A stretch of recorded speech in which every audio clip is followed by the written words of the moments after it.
मैं शिखा आज की कहानी लेकर आई हूँ। मौत का वो अधूरा सच। कल्याण रेलवे स्टेशन पर उस दोपहर भारी भीड़ थी। लोनावाला में किसी सरकारी नौकरी का इम्तिहान होने के कारण हर तरफ नौजवानों की भीड़ दिखाई दे रही थी। तभी अनाउंसमेंट हुई कि मुंबई से चेन्नई जाने वाली चेन्नई मेल प्लेटफॉर्म नंबर 3 पर आ रही है।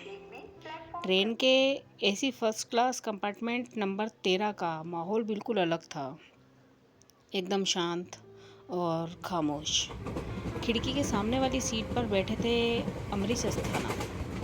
उम्र 55-60 साल, घनी ऊपर की ओर मुड़ी मूछें, थोड़ा निकला हुआ पेट और कलाई पर एक पुराना खरोंच का निशान।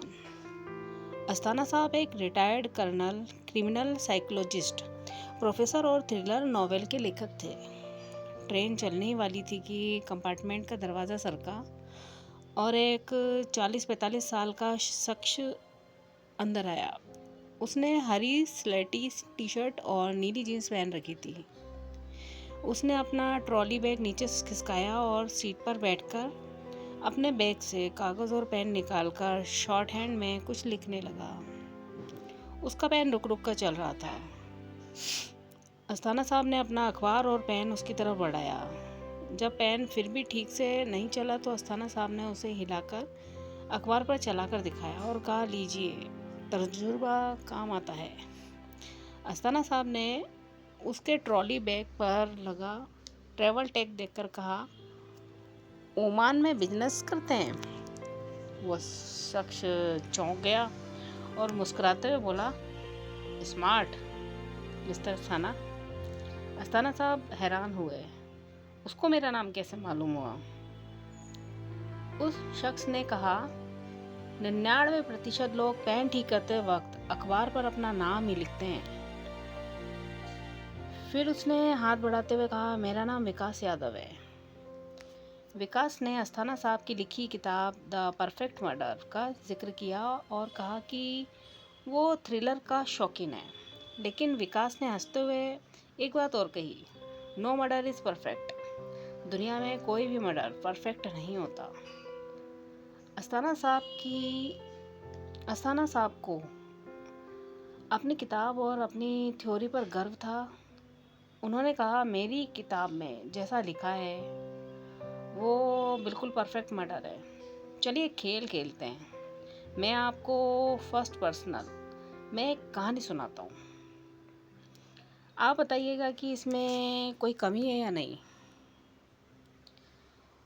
अस्थाना साहब ने कहानी सुनाना शुरू किया। मैं 7 अरब लोगों की भीड़ में गुमनाम रहने के लिए नहीं बना था। मैंने हमेशा दिल से नहीं, दिमाग से काम लिया। मेरे कई बिजनेस थे, प्रॉपर्टी, पोर्टफोलियो और गाड़ियाँ। मेरे पास सब कुछ था और एक खूबसूरत बीवी सुचित्रा घर में अकेली ऊब जाती थी। मैंने उसके लिए एक म्यूज़िक टीचर अरेंज करने को कहा, लेकिन उसने खुद ही कॉलेज के एक जूनियर गिटारिस्ट विक्की को रख लिया। विक्की 24-25 साल का दुबला पतला लड़का था, घुंघराले बाल और चेहरे पे हल्की दाढ़ी। धीरे धीरे मुझे अपनी बीवी सुचित्रा और विक्की के बीच कुछ खिचड़ी पकने का शक हुआ। मैंने उस पर नज़र रखना शुरू कर दी। एक दिन सुचित्रा अपनी सहेली अफसाना के साथ मॉल गई। मेरे ड्राइवर ने मुझे बताया कि मॉल के बाहर वो घुंघराले बालों वाला लड़का विक्की भी उनके पीछे था। दिवाली से एक दिन पहले सुचित्रा का फ़ोन घर छूट गया। उस पर एक अननोन नंबर से 39 मिस्ड कॉल थी। मैंने उस नंबर पर कॉल किया तो आगे से विक्की की आवाज़ आई।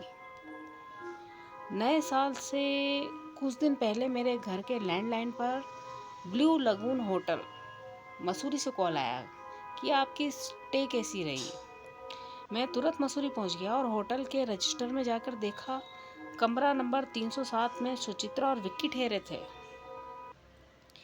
ये सारे किस्से मैं आपको शॉर्ट में बता रहा हूँ। बस मैंने विक्की की मौत का फरमान लिख दिया। नए साल की पार्टी के लिए मैंने अपने पार्टनर्स के साथ एक क्रूज़ बोट किराए पर ली और विक्की को डीजे के तौर पर बुलाया।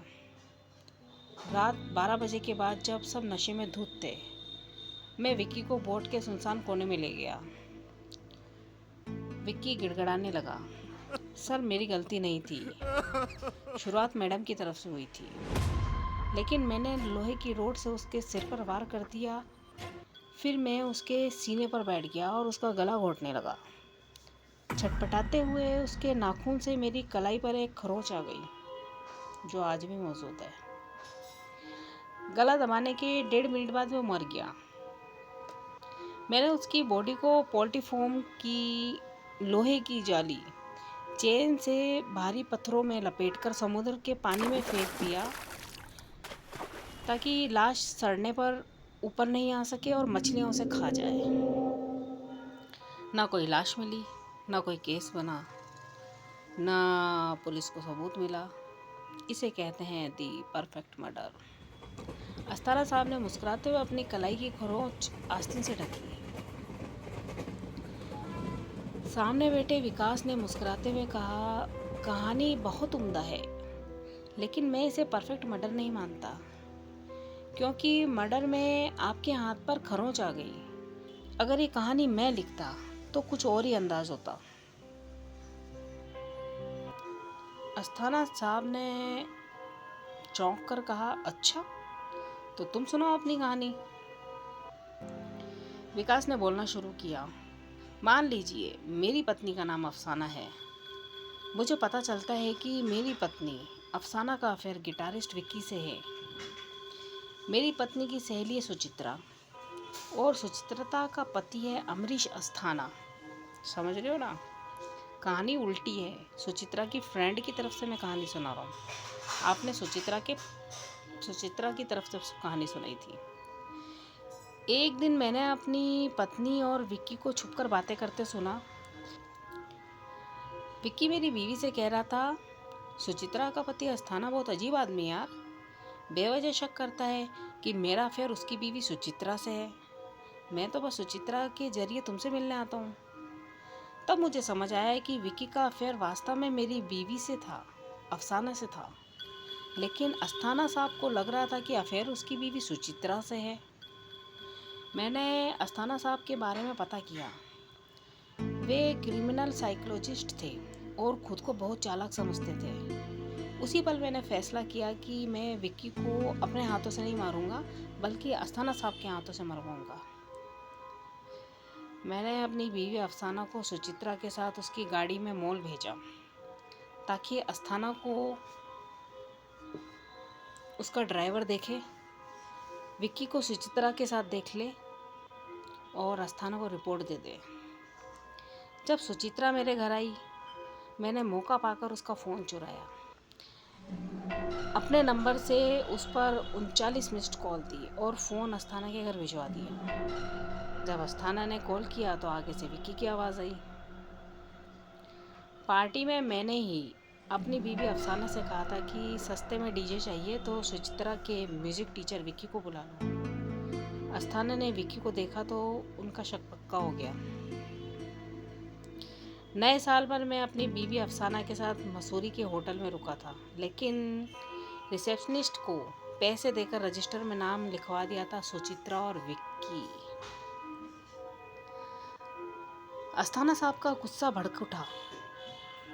उन्होंने क्रूज पार्टी में विक्की का कत्ल कर दिया और लाश ठिकाने लगा दी। मेरा दुश्मन भी मारा गया और मेरे हाथ पर एक खरोच भी नहीं आई।